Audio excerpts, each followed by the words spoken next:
Mirëmëngjes, sot do mbyllim kapitullin e legalizimeve, duke thënë si duheshin bërë ato,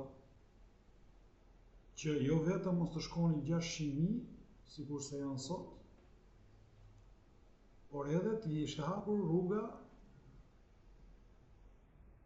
për një zhvillim të planifikuar të mëtejshëm, sepse janë dy anë të një monedhe këtu. E para njëherë nga 20.000 në 98-ën, që nuk u legalizuan dot për shkun 600.000, dhe nga ana tjetër mbahet peng zhvillimi planifikuar. Pse? Sepse kush do bëj zhvillim planifikuar me leje, në rast se hapësira për të bërë ndërtimin informal është e madhe, pa kush. S'ka kuptim ekonomik e shumë kuptime të tjera. Në këtë kuptim, ose kuptuar këtë, mund të japim dhe zgjidhje të ndryshme nga kjo që kemi. Dhe zgjidhja ndryshme nga kjo që kemi është një zgjidhje me bazë morale. Një shoqëri e moralshme i vë kufi qeverisë në aktivitetin e saj, sepse këtu nis gjithë problemi i procesit legalizimeve. Tek kufizimi i qeverisë në aktivitetin e saj, në fushë veprimtarinë e saj në lidhje me në shumë çka, por në veçanërisht në lidhje me legalizimin. Sepse edhe për arsye sepse ne për atë po flasim sot. Nëse ju dilni dhe i dini historitë, merrni vesh që dy grupet më shoqërore janë në luftë me njëri tjetrin. Dhe këto dy grupe janë e para njëherë grupi i parë që ka ndërtuar në mënyrë informale në pronën e dikujt tjetër, dhe grupi i dytë është grupi i pronarëve real të tokës, ata që e kanë trashëguar me parët e tyre. Këto nuk ka asnjë kuptim se janë në luftë, sepse me gjithë atë perceptimin fillestar sikur dikush i ka marrë diçka dikujt tjetër, nuk është e vërtetë. Si merret ose grabitet diçka që fshihet. Pra unë shkoj, grabis makinën e dikujt tjetër, e marr, e fshet dhe pastaj e çmontoj dhe e shes pjesë. Supozojmë. Po si mund merret toka kur toka është aty? Ka 4.5 miliard vjet që është aty dhe do jetë edhe kush e di sa miliard të tjera derisa ndoshta do ketë toka një fund. Por pronësia mbi tokën, toka është aty ka 4.6 miliard vjet, pronësia mbi tokën në kuptimin e titujve të pronësisë janë në zyrat e shtetit. Si e grabiti, çai grabiti? Përkundrazi, nëse shikojmë nga një qasje më pozitiviste, kjo tokë ka qenë rurale, e pa zhvilluar, e kështu me radhë, po flas për periferikun e ndërtuar ndërtesat informale, ndërkohë tani është bërë tokë urbane. Pra është rritur vlera në treg. Mirë, po ndërkohë është zënë nga ndërtesat informale. Dhe këtu vim tek përgjegjësia e qeverisë. Pse dështoi kjo reforma e legalizimeve? Dështoi pikërisht se qeveria kishte funksione të shtrira, ose i shtriu, i zgjeroi aktivitetin e vet në këtë fushë. Sikur se e thot vetë fjala, legalizimi ose është formalizim i një realiteti urban diku. Pra, ndërtesat informale nuk ishin të formalizuara, nuk ishin të regjistruara në për regjistrat e shtetit dhe ky ishte problemi vetëm. Ky duhet zgjidhur, duhet regjistruar. Dhe ky është një proces që zgjat pak minuta. Shkojë dikush e mat, matjet i regjistron në regjistrat e shtetit, kaq. Ky është një proces që zgjat disa orë për secilin objekt. Në tërësinë e vet mund shkojë edhe 6 muaj, ndoshta edhe më tepër, nëse do ishte bërë që në 98-ën, ku ishin vetëm 20.000 ndërtime informale, do ishte mbyllur për pak muaj. Një shtet normal që do ta mbylli këtë proces. Nëse do ishte bërë në 2005-ën, do duheshin 6-7 muaj. Aq u deshën qeverisë Meksi, për shembull, që bëri privatizimin e banesave, stoku shtetëror i banesave u regjistrua për secilin familje që banonte në një proces të ngjashëm. S'po them të njëjtë, po të ngjashëm. Kështu duhej të bërë kjo, pra duheshin ndarë dy procese që i kanë bashkuar kot.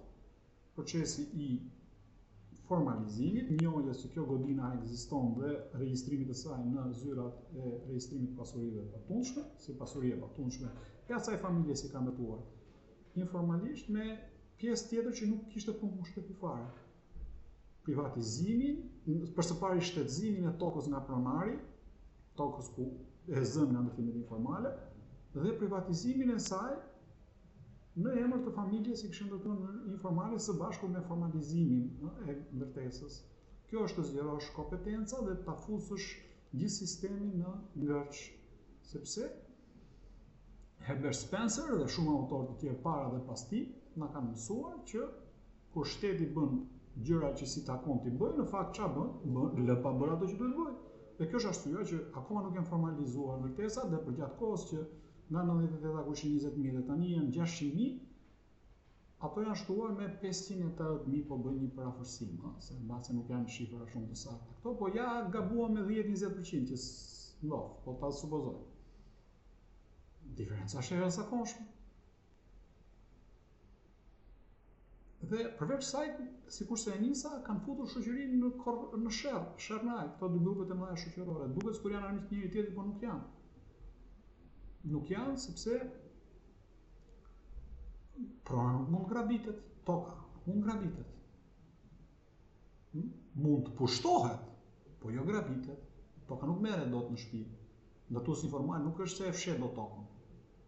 E zën nga ndërtesa pale është aty, në kuptimin fizik është aty, në kuptimin formal titulli i pronësisë i ka shteti te regjistrat e veta, pra nuk ka ndodhur asnjë gjë kaq e madhe, përveç se është urbanizuar zona. Pra, tokës i shritur vlera. Ndërkohë, për këtë procesin e shtetëzimit për së pari dhe privatizimit në emër të ndërtuesit informal, shoqëria, pas një lidhje me procesin, paguan dhe kjo shifër mendohet të jetë rreth 20 miliardë euro. Nëse do të mbarojë procesi dhe poshtohet se sa po tham. Para 5-6 vjetësh, pas na shkonte në mendje që do shkonin në 600.000 ndërtesa informale dhe shtesa informale mbi ndërtesat formale. Na shkonte në mendje, duke si para 5-6 vjetësh, tani kemi 600.000. Nëse vazhdojmë në këtë ritëm, mund kemi 800.000. Shumë e rrallë. Këtë bëri shteti. Shteti i madh mori përsipër që jo vetëm tua legalizoi, sikurse vetënia kishte detyrim, përveç ajo ishte aty, ndërtimi ishte aty, por edhe mori përsipër edhe të privatizoj, të japi dhe tokën, të futet një proces shpronësimi, pronësimi të një tjetri pa asnjë kuptim. Po pse e bën qeveria këtë? Shqiptar, qeveritë dhe opozitat shqiptare, sepse kur kanë qenë në qeveri, një pjesë ka qenë në qeveri, pjesa tjetër ka qenë në opozitë dhe pastaj kanë ndruar vendet. Pse e bën këtë? Sepse do pushtet dhe patjetër dhe para. Duhet t'i mbaj peng shqiptarët. Ndërkohë që ishte një element shumë i thjeshtë.